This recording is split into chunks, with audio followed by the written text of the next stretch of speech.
Sir, the troops are awaiting. All right, I'll be coming now.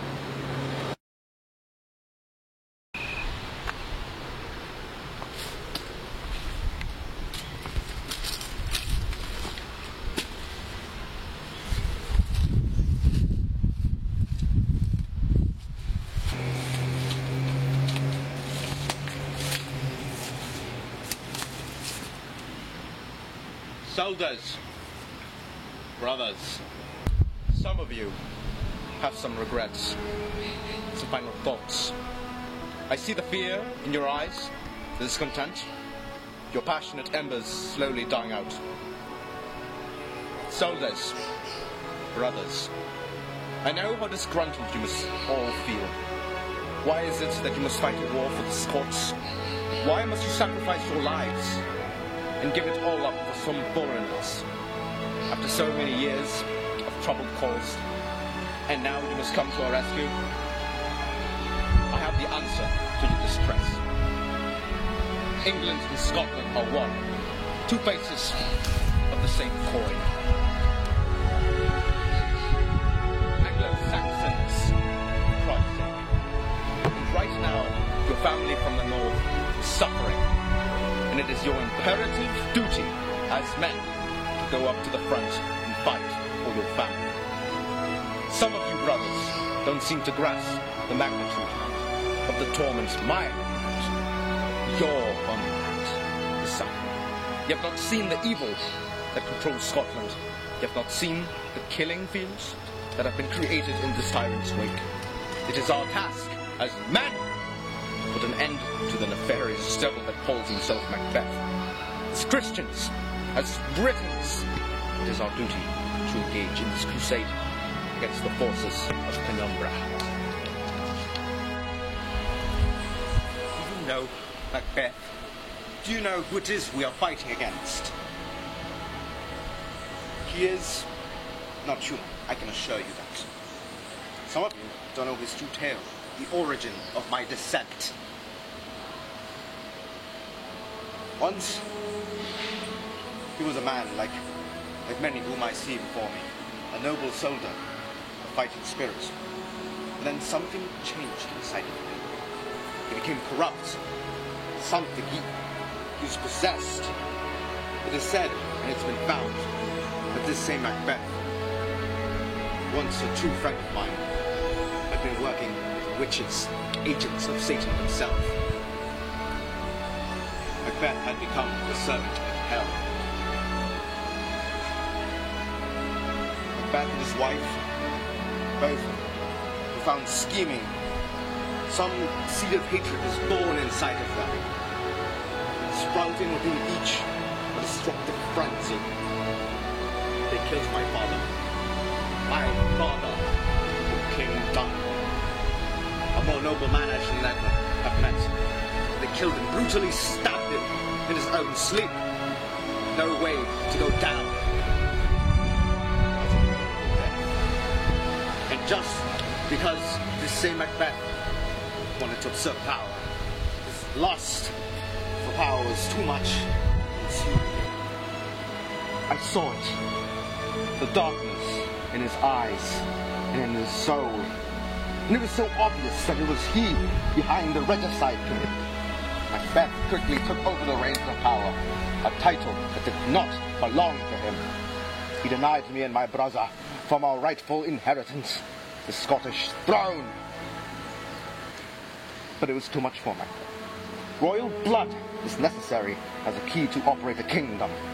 Without it, the kingdom falls apart, and Macbeth's bloodlines have been tainted with black ink of evil. Macbeth, he had drunk out of Lucifer's and Mammon's wine of will. He was full of pride, greed, and he did as he wished. But it's not just that. It's the ways that he did. Every command that his charred heart gave, he went with. He was a man of grotesque decision, horrible character. I grieve at it. We cannot let such a person remain in power. He is mad, he is unfair, he is hateful, he He is a killer. He is treacherous. We cannot let him stay in that position of power.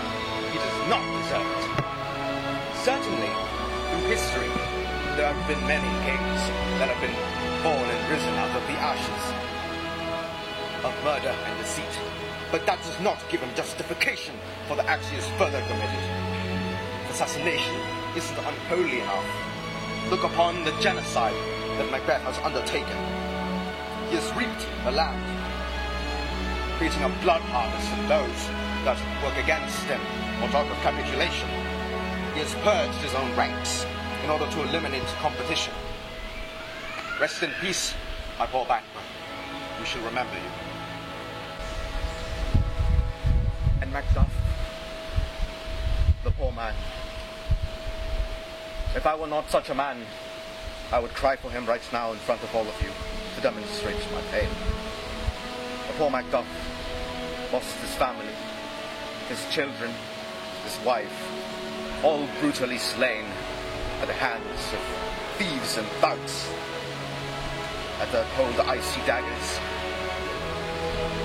Lord, forgive Macbeth for what he's done, and I will cast his soul so that it is frozen in the icy lakes of the ninth circle of hell for his treachery. I will avenge them. I will avenge my father. I will avenge Macduff. I will avenge Banquo. And you will all help me. Dost thou not hear it, brothers? The cries of the innocent, of the weak, of the betrayed, of the victims. The cries of the motherland. These cries are a legacy of Macbeth's treachery, his sentence to infernal penance.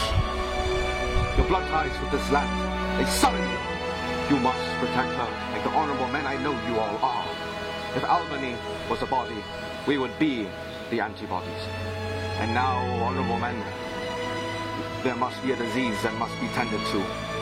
This entire body cries out in pain, symptoms of an illness called Macbeth.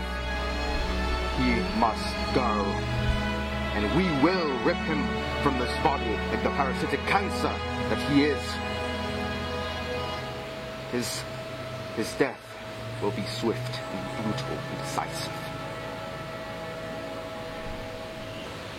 How am I so assured that Macbeth will fall so swiftly? We have already besieged Inverness. For weeks, Macbeth has no supporters. No one stands by him. His soldiers are deserting. No one will fight for him. A quarter of our army is composed of his own soldiers. We will win. We will march into Inverness, and we will carve out room by room until everyone that fights for Macbeth dies. I will have his blood on my hands. We will march into this fortress of solitude and end this for once and for all, liberating all of the ailing souls that have been under Macbeth's brutal bondage. I can only promise blood, sweat and tears, but I believe it's an effort worth shedding. Again, I call to you all. I hope that your hearts have been cleansed of fear and regret, and instead, the entire void of it has been filled with those sweet courage of manhood. Before you, I have explained myself why Macbeth must fall, why Macbeth will fall. Now, brothers, take the vigor I have restored into your hearts. Come with me. We will take down from this bald mountain Macbeth, the throne that is perched upon a pile of bones. We will siege the walls of that damn castle. We'll have victory. Forward onto victory!